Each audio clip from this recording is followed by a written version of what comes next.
Sugeng enjing para rawuh. Enjing. Ugi kasarasan karaharjan sarta kawilujengan tansah konjuk dumateng kula lan panjenengan sami. Puja lan puji pangstuti tansah konjuk dumateng kita sedaya saking Gusti ingkang Maha Agung. Ingkang dahaken hormatan Bapak Sutresno minangka pangarsa saking SD Negeri 3 Gagagung, Kecamatan Purwoharjo, Kabupaten Banyuwangi. Saha para rawuh ingkang bagya mulya lan ugi kanca-kanca ingkang kula tresnani.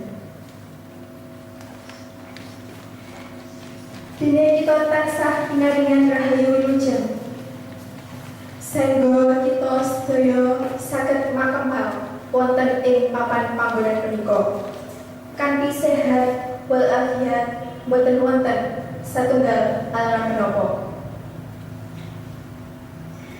Boten kesupen sholawat saha salam lan barokahipun kita aturaken dumateng Nabi Muhammad sallallahu alaihi wasallam ingkang sampun paring patuladan lumantar ajaran agama Islam menika. Kados pundi pawartosipun panjenengan? Mugi tansah pinaringan kasarasan lan karaharjan. Saderengipun kula badhe ngaturaken agunging panuwun.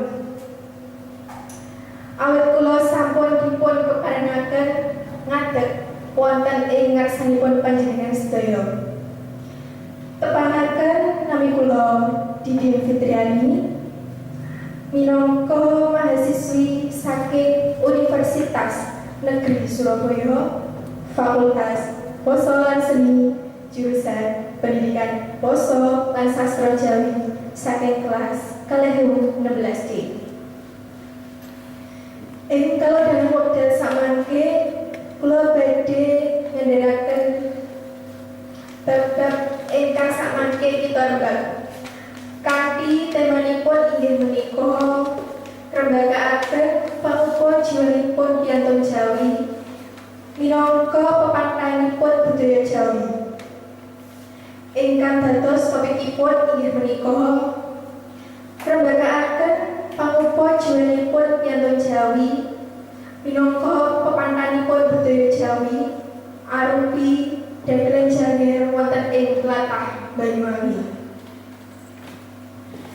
Saking topikipun keluwu kula mangke badhe ngandharaken gangsal perkawis ingkang sakmangke badhe kita rembag. Ingkang kaping wiwitan inggih menika wonten kenging menapa kita sedaya kedah nglestareaken dagelan janger menika. Ingkang kaping kalih inggih menika wonten kados pundi dalam pahanipun dagelan janger awit tahun kepengker kanthi taun sakmenika. Ingkang kaping 3 inggih menika wonten sinten kemawon ingkang kedah nglestareaken dagelan janger menika. Ingkang kaping sekawan inggih menika benjing menapa dagelan janger menika saged dipun lestareaken. Ingkang kaping pungkasan inggih menika wonten ten pundi kemawon dagelan janger menika saged dipun pagelaken. Nggih, menika gangsal perkawis ingkang sakmangke badhe kita rembag. Ingkang perkawis wiwitan inggih menika wonten ing menapa kita sedaya kedah nglestareaken budaya Jawi mliginipun dagelan janger. Ngeten. Dagelan janger menika budaya Jawi ingkang sampun kina. Budaya Jawi ingkang napa nggih istilahipun wonten budaya Jawi kina ingkang boten radi diremeni kalih para remaja taun sakmenika.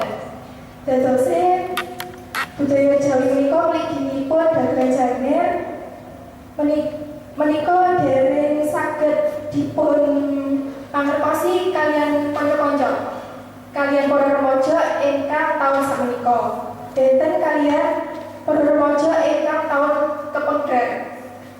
Nggih, menika salah satunggalipun alasan menapa ibu kedah ngestantunaken budaya Jawi mliginipun dagelan Janger menika. Lajeng kaping kalih inggih menika wonten perkawis kados pundi lelampahanipun dagelan Janger wonten ing taun kepengker kanthi taun sakmenika. Dagelan Janger wonten ing taun kepengker menika benten sanget kalian dagelan Janger wonten ing taun sakmenika. Benten napa menika saking para remaja ingkang taun kepengker menika sampun gadhahi katresnan ingkang agung saking dagelan Janger menika. Benten kalian para remaja ingkang wonten ing taun sakmenika dereng gadhahi katresnan para budaya Jawi. Nggih, salah satunggalipun nggih menika dagelan Janger. Para remaja ing taun sakmenika niku namung katresnan kalian budaya asing. Salah satunggalipun nggih menika dance. Nggih, dadose para remaja menika dados K-popers ngoten nggih. K-popers. Nggih, lajeng menika wonten perkawis kaping 3 nggih menika sinten kemawon ingkang kedah nglestarenaken dagelan Janger menika. Ingkang kedah nglestarenaken dagelan Janger menika yaiku nggih para remaja sedaya niki. Para remaja ingkang napa nggih gadhahi pangrasa katresnan ingkang ageng tumrap budaya Jawi. Nggih salah satunggalipun nggih menika dagelan Janger. Menawi para remaja menika boten gadhahi katresnan menika boten saged dipun napa nggih uri-uri dipun lestarenaken saking dagelan Janger menika. Margi napa meniku kanca-kanca boten gadhahi katresnan marang budaya Jawi. Lah, budaya Jawi menika gadhahi patuladan ingkang sakmangke saged napa nggih saged kita trepaken wonten ing kawelipan kanca-kanca sedaya. Dadose kanca-kanca menika kedah napa nggih kedah gadhahi katresnan utamane niku damel apa niku supados saged nglestarenaken dagelan Janger menika awit taun kepengker kanthi taun sakmenika. Nggih, lajeng perkawis kaping 50 inggih menika wonten bijing menapa dagelan Janger menika saged dipun lestarenaken utawi saged dipun pangendaraken. Nggih, menika dagelan Janger boten wonten napa nggih batasan utawi celengan dalam napa niku pagelaran. Dados niku gumantung saking para remaja utawi tiyang Jawi ingkang gadhahi katresnan utawi gadhahi kepinginan supados dagelan Janger menika saged dipun pagelaraken wonten ing daerah-daerahipun piyambak-piyambak. Dadose dagelan Janger menika gumantung saking tiyang Jawinipun piyambak. Kados kanca-kanca menika aslinipun suku Jawa. Lah menika kedah gadhahi katresnan supados budaya Jawi menika saged dipun uri-uri. Nggih salah satunggalipun inggih menika dagelan Janger. Lajeng ingkang pungkasan inggih menika wonten Pundi kemawon dagelajengipun menika saged dipun pagelaraken. Dagelajengipun menika saged dipun pagelaraken wonten ing pundi kemawon. Boten wonten batasan-batasan utawi napa nggih istilah wonten daerah-daerah khusus nggih. Terus dagelajengipun menika gumantung nggih saking tiyang Jawi niku, saking tiyang asli Jawi niku kinine niku kepengin damel pagelaran wonten ing daerah pundi. Nah, meniku boten nggadhahi batasan-batasan boten.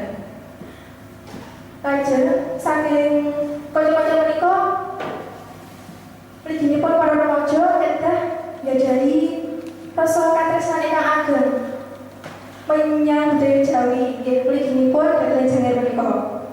Amargi menapa meniku dagelan janger supados saged dipun tepangaken kaliyan mbak-mbak kaliyan mas kaliyan pakde utawi nggih samangke yoga-yoganipun kanca-kanca nggih samangke ingkang sampun tepat kaliyan budaya Jawi menika nggih salah satunggalipun nggih menika dagelan janger. Nggih kanca-kanca menika andaran saking kula ngeniwi kerbakaaken arupa jiwanipun priyantun Jawi minangka pepantanipun budaya Jawi. Saking andaran kula wau saged dipun dodol bilih kita sedaya mliginipun para remaja menika kedah nggadhahi rasa katresnan ingkang ageng. Supados menapa? Nah, meniku supados kanca-kanca saged nglestarenaken utawi nguri-nguri budaya Jawi menika. Nggih, mliginipun dagelan janger menika. Nggih, sanesipun budaya Jawi menika nggadhahi napa nggih nggadhahi patuladan. Nggih, mliginipun wonten ing cariyos-cariyos saking dagelan janger menika. Dados kanca-kanca menika kedah napa nggih istilah wonten kedah sinau, kedah anduweni rasa katresnan lan anduweni rasa kepenginan supados kanca-kanca menika saged uri-uri lan mangertosi menapa to ingkang dipunwastani dagelan janger menika. Nggih. Menika andaran saking kula menawi anggen kula matur kirang-kirang ing manah panjenengan kula nyuwun agunging samudra pangsami. Mugi-mugi saking andaran kula wau saged menehi kawruh tumrap kula lan panjenengan sedaya. Lan mugi-mugi kanca-kanca sedaya menika saged nglestarenaken budaya Jawi menika. Nggih, supados